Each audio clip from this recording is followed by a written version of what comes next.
Tere ka kuwacho ni okuriemb ji to nyocha riembo Sifuna giri magitero nyaka e tribunal. Aparo ni we adog chien matin. Kata kapok ipenja mondo awach gini e yo makare. En adier ni nitiere pogruok e partiwa mar ODM. Ang'o makelo pogruok no?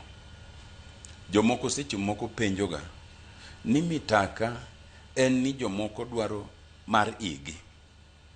Koso mitaka ji opogre paro matin ni ideology. Ngang' ok en ariyogo. An kaka neno pogruok ma wantiere go e partiwa sani en pogruok ma kisungu nyalo luongo ni in methodology. Ji opogre paro e kako nego tim gimoro ok gimitimono. To pogruok no nochakre bang' kakoro jaduong' Raila Amolo Odinga nosewewa. Bas koro ji ochako yore mopogre mwatiego go party.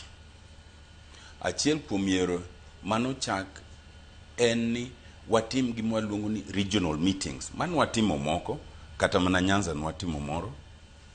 Mar ariyo ne en yo miluongo ni Linda Ground. Mana kaka kata sani wan gi yore mwadhigo nyime mar romo gi youth kuonde mopogre. Kany Raila nosewewa, to koro weche adek nokelo pogruok. Mokwongo ni to Raila manowewa nowacho ni wabro tiyo gi Ruto nyaka higa mar 27 koso wabro tiyo kode nyaka tiek tije. Ni neno ka nitie joma wacho gik mopogre kendo gikelo clips ni ka Raila nowacho ni ng'amo penji, ng'amo nyisi wan watiyo kod president nyaka 2027. Jomoko bende wacho ni Raila nowewa broad based government, matini government no nyaka rum. Mano nokelo pogruok mokwongo mar interpretation. Pogruok mar ariyo ne en e wach mar weight of the 10-point agenda. 10-point agenda mane Raila discuss gi Ruto bang' higa achiel ne bet nang'o. Nitiere jok mane wacho ni Raila noketo ni bang' higa achiel kokotim gigo to koro osiepo kethre. To nitiere jok mane wacho ni onge kumondik gino e 10-point agenda. Macha ne en guiding principles ma kod timgi kod okotimgi te pod wadhi nyime.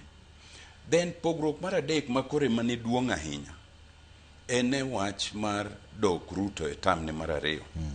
Okine ka Raila ne ngima onge ng'ama nong'e pache ahinya.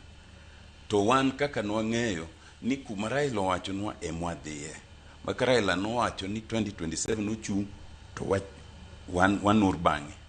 To ka koro Raila nosewewa, koro ng'ato ka ng'ato ochako wacho kaka oparo. Ni en kako ng'eye ka Raila onge to Ruto en ja tutam. Jomoko to wacho ni kanyo pok wachope, pod onyabet ja one term. To koro pogruok ne wuok ni ka jo odhi e Linda Ground, to jomoko hie joma ne wacho ni koro Ruto tutam ne wuok motegno ma ka moko dhi kanyo moko wacho one term to koro iloki ni koro in jawa munyoro ni koro ipingo. Koro pogruok no ema nonya ma koro jowa chako duokre e media. Inyalo paro diere moro kanyo kana luongo press conference. Ne wan gi jowa moko madhi abich nyaka Millie Odhiambo nyaka Tomo Degegiri ma wawacho ni duokruok ma ji duokrego e media ni bro miyo watabu. Ji obed piny kaka joot mondo wawinjre. Kanyo koro duokruok no ema koro nya nikech koro jo Linda Ground ng'eny gi ne wacho tutam to jowa mani pok oyie to wacho ni ka en kamano kara wan be koro walos marwa moro ema olos go Linda Mwananchi. Bas gin be koro gichako wacho one term. To kiwacho wacha dier pogruok mantiere ni en pogruok ma onge tiende. Gi kisungu nya wacho ni a distinction without a difference. Why? Because e gik mwase winjre te to pogruok podonge. Ji kelo pogruok e gik ma party poko yalo. Mokwongo kane Raila Amolo Odinga otho ne waromo kaka nek mawayalo ni party leader wa dhibet Dr. Oburu Oginga. Onge ng'ama nopingo mano. Makata bang'e no, kakoro ji oromo Mombasa kana onge, jowa mane Linda Mwananchi ne gintiere, ok ne gipingo. Sani orengo pingo ema wacho, wawa mondi, awacho kuma ne gini ochakre, okay? Kata mani irwako Dr. Buru Bondo, governor na orengo ne nitiere. Kore chakruok pingamizi ne onge, iwinjo.